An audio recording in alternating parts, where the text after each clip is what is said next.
Hey there, welcome to First Look.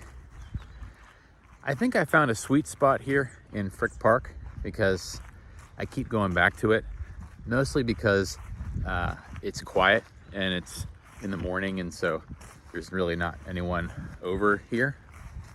So I feel like this is a good place. Also, this is like evidently retro sweatshirt day. This is a sweatshirt I've had since college, which is like, I think, the only piece of clothing that I've kept that long. So I decided to throw it on today because it's trying to be fall. I'm not sure that it's going to last because I think I looked at the forecast and I think, Halloween's going to be like summer, but we'll take it for now. So, we're continuing to move through this season, and this is a very special week in this season that we're reflecting on, which I've called sort of identity season. Who are we? And so, looking at World Communion and looking at Reformation and pledges and stewardship and that kind of thing, those are all things we've been doing. But this is unique because even if we don't talk about this season in those terms, All Saints Day is still something that is pretty universally celebrated in the church. And so, we take it with a appropriate amount of reverence and remembering and thoughtfulness, and depending on the year and depending on what's happening around us, that tends to take kind of a different, have a different kind of context depending on what's happening. And in this year is just like that. So the passage that we're looking at for this week is pretty familiar. We look at it often on this particular week, but also especially in Lent leading up to Easter, and because it's a foreshadowing of the resurrection. And the story, this particular version of the story, is the Lazarus story. So this is John 11, 32 through 44. And it's a story that you know well, which means it's an opportunity for us to look at it from a slightly different angle if we so choose. So let me pause. Let me do my ridiculous pause thing, and then you can read the text for yourself and then come back to it. Ready? So we'll do the pause face. 1, 2, 3. Okay. So you're back and you read the story. Now, what you'll see, of course, in the story is that we got like a bunch of deer over here today. I'm not sure if I can show you, but there's like 4 of them. What we have in this story is the first thing we see, I think, is the emotional side, and then it moves into trying to step back from that and get a more broad theological vantage point. Because, of course, the story starts with one person and one community and one family, and then a relationship that Jesus has with that family and with that person. And then, of course, we start to zoom out a little bit and we start to think about how it affects us personally, how we think about death and resurrection, how we think about eternity and grief and all of those things. And the first part, which I don't think is in the verses that you read, but the first element that we see in the story, in the kind of in the middle of that chapter, is Jesus being told about what was going to happen. He gets some word that Lazarus was ill or was dying, and then eventually had died. And when we get to the place where Jesus realizes that his friend had died, we get that famous, very short passage or verse in this chapter that Jesus wept. And you have heard probably a half a dozen, I'm sure, excellent sermons on the concept of what it means for us to really like absorb the fact that Jesus wept. One as sort of a reflection of his humanity and our humanity, of the fact that Jesus came to connect with people on a personal level. That he's a human being who, encounters and deals with all of the same emotions that every other human being experiences, and that's a source of our connectivity to Jesus. That's what makes God personal. That's what makes God one whom we can connect with on an intimate level, because God knows what it means to go through what humanity goes through. Not that God needed to be human for God's own sake to know that. God created us. We are a part of who God is. But for our sake, for the sake of humanity, God becomes human so that we, in our limited experience and limited understanding of the universe, can know what it means to connect with God in that kind of personal way. And that during Lent or any other time that we would look at this story is more than worth talking about. And I think in a world where we feel sadness and we feel grief and we feel all the things that we do, not knowing why life is the way it is or why things happen the way they happen, I think the knowledge that God weeps with us when calamity comes our way is important, is comforting. I think, it also comes with this kind of paradox, because it's like, well, what can God do, or what God could have done to prevent X or to prevent Y, or we're gonna contemplate those things in terms of trying to understand God's will versus the brokenness of the world, and that kind of thought line. But for the sake of this particular conversation, we really focus on the fact that God is not indifferent to our suffering. So there's that piece of it that I think is important. And there's a blue jay, and it's like Snow White out here today. It's ridiculous. Anyway, so that's the first piece that we look at. And then, of course, there's the other element of the story that I think speaks a lot to the way we try to understand Jesus, which is Jesus trying to address the needs of the community. And kind of the community trying to also address the needs of Jesus, which is a little interesting. And what I mean by that is you have this interaction where Jesus can see the pain of the people who love Lazarus, and he can, kind of get his mind around that, and he's listening to them. And they say something like, well, if you had been here, this wouldn't have happened. Like this was preventable. And so Jesus really basically is maybe not directly responding to that, but is indirectly responding to that in the sense that, like, listen, let me show you the bigger picture here. And then does this thing,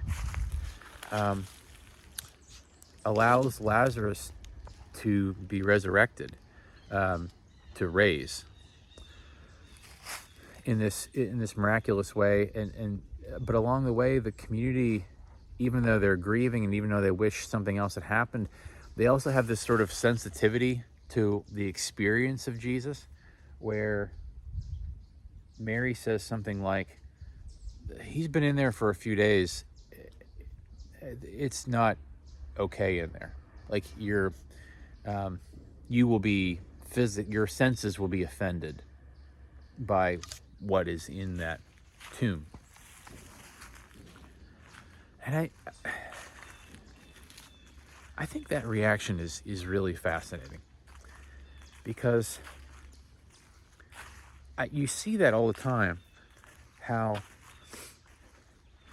even when people are hurting, how they still keep track of and remember to be a part of society in some, I don't want to say polite way, because I don't want to downplay it, but in this sort of intentional, thoughtful, looking out for the other person, not losing a sense of who you are, a selfless kind of way. Yeah, I see that when people are kind of figuring out funerals for family members. It wouldn't surprise me at all when someone is working out a funeral if they just said, this is when we're having it and you need to adjust. Or, and that just be, and everyone around them just go, yeah, that's what we should do, because you've lost the person and we should do for you, if it means missing a football game or, inconveniencing our lives, then that's what we're going to do, because this is more important. But polite society kind of creeps in to those experiences, and I understand why it does. I'm sure that's exactly what I would do. But it's fascinating how no matter what happens, whenever we are struck with anything that takes us out of the life that we have created, that we try to get back to it quickly, that there's a sense of that life continues to move forward in some way, shape, or form for most of us, regardless of what happens.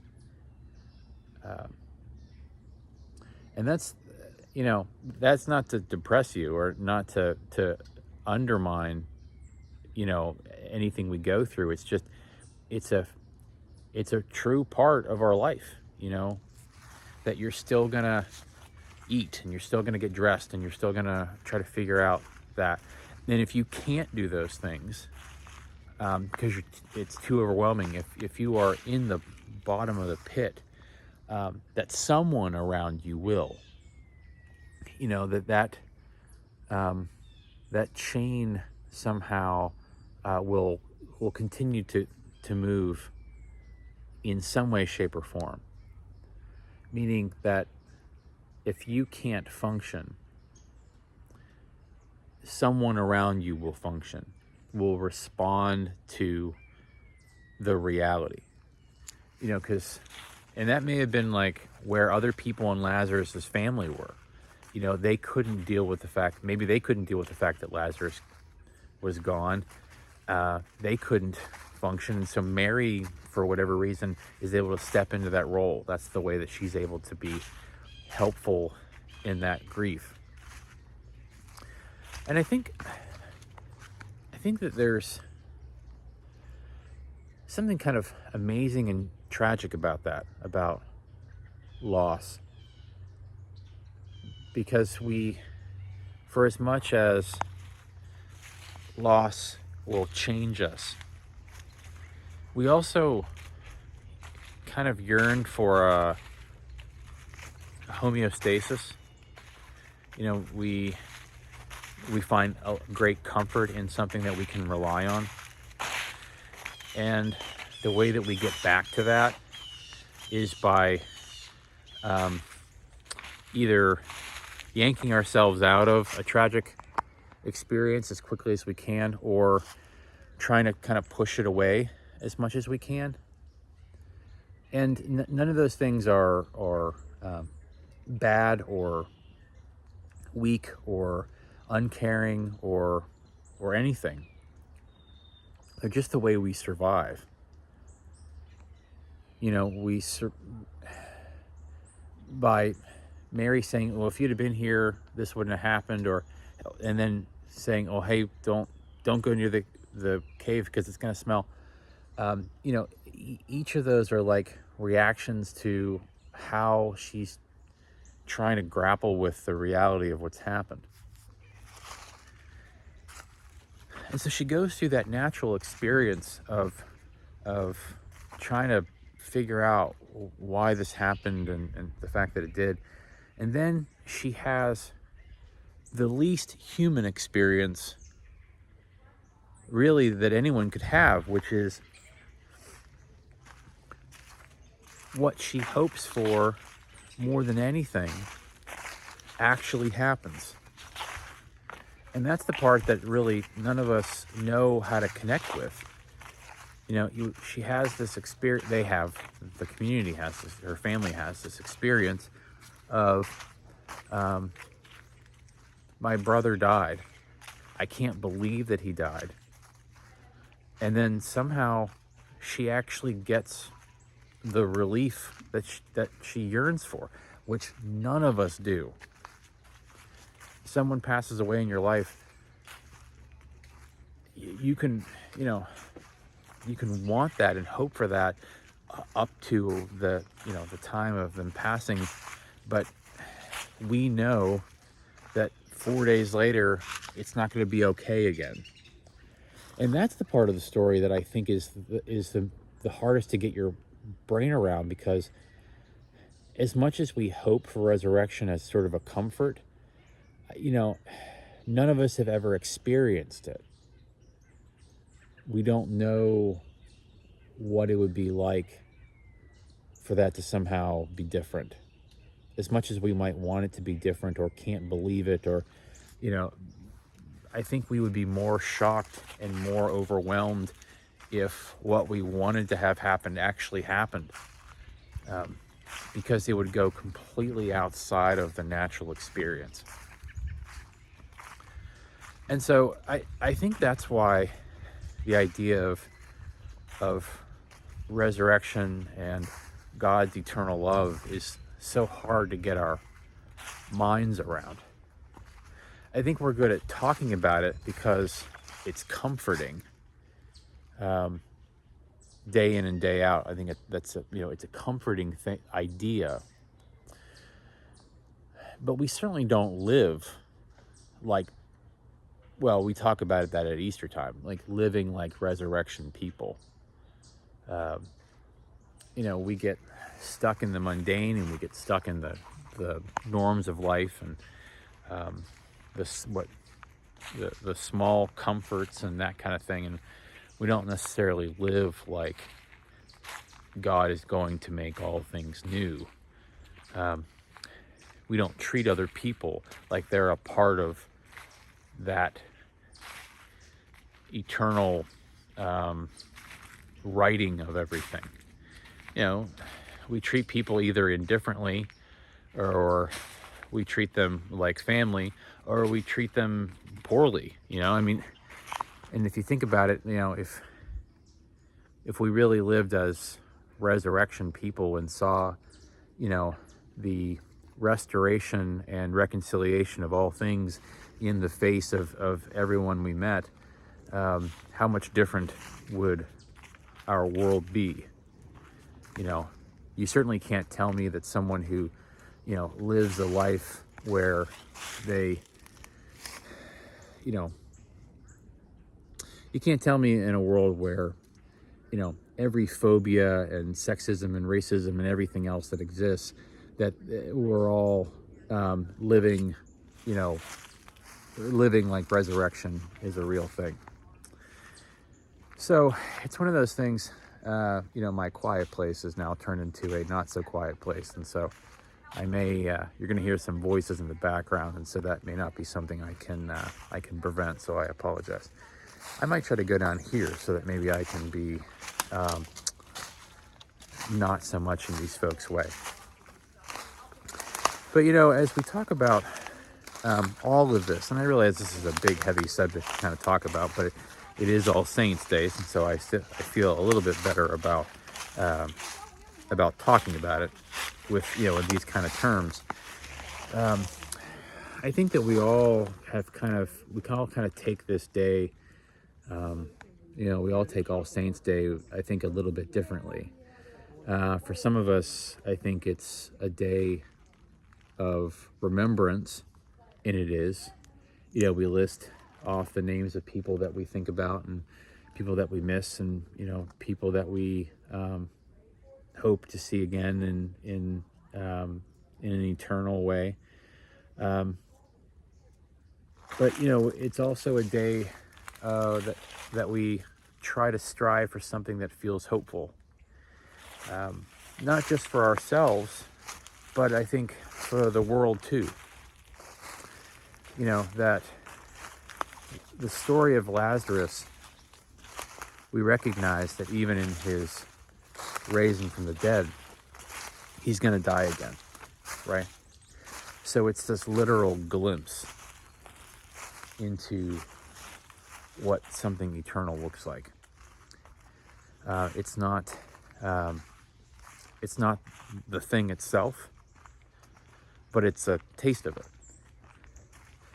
And I think the hope for us is that where we have fallen short in living that resurrection stuff out, that the glimpse of it continue to inspire us in the here and now to try to live that out. To not be people who say, well, things will be right on the other side of something, right? Well, Jesus will work it out later. Because that means, well, we don't have to work very hard now to make sure that, well, if Jesus is going to figure it out later, then I don't really have anything to do. I can just keep on just thinking about myself, or thinking about my own problems, or, worrying about my own situation, or, whatever. When in reality, that little taste of resurrection should inspire us to say, in the here and now, I need to be about creating experiences of resurrection, experiences of reconciliation, and experiences of rightness and wholeness for all the people around me. That's not just some future out there thing, and I can't do it perfectly, and I can't do it forever, but I can work really hard in the way that I live, and the way that I work, and the way that I talk about the world around me and the people around me, to create some vision of it, right? Some glimpse of it. Because if Lazarus can get a glimpse of what that resurrection could look like, then that's exactly what we're supposed to do with the kingdom of God, right? That's why Jesus talks about the kingdom of God so much. Not because we're going to create this perfect utopia here, but because we're going to strive that we might see glimpses of it, right? So when we think about, that's kind of the parallel that you can draw when you think about the resurrection of Jesus, or the second coming of Jesus, versus the resurrection, the rising of Lazarus. It's kind of like talking about the kingdom of God in an eternal sense versus the kingdom of God that we're supposed to be working on and creating here amongst us. And I think that's part of the practical lesson of it, is that it's not just remembrance, it's not just hope. It's those things, but it's also a call for us to create a reflection of what we hope for right now. to not wait. And so when things around us make us grieve, or when things around, when the world is not the way that it should be, it might mean that we need wake-up calls to do something else, to care about people differently, to not just go along to get along, but to think about, how I can actively work in a different way, maybe in an uncomfortable way, maybe in an unexpected way, to do something better, because life is short. And so maybe I should get to work doing something new. A thought as we enter in and continue to kind of look at this. So anyway, I appreciate you doing this with me. I appreciate you allowing me to ramble. I'm sorry that my quiet place today was kind of anything but such is life. Well, I hope you have a good week. We have another kind of busy week on the calendar, so look at that. If you're a Halloween person, I hope you do all that you can to work actively towards creating new cavities for yourself or someone that you love. Anyway, until next time, thank you, and I'll see you then for another First Look.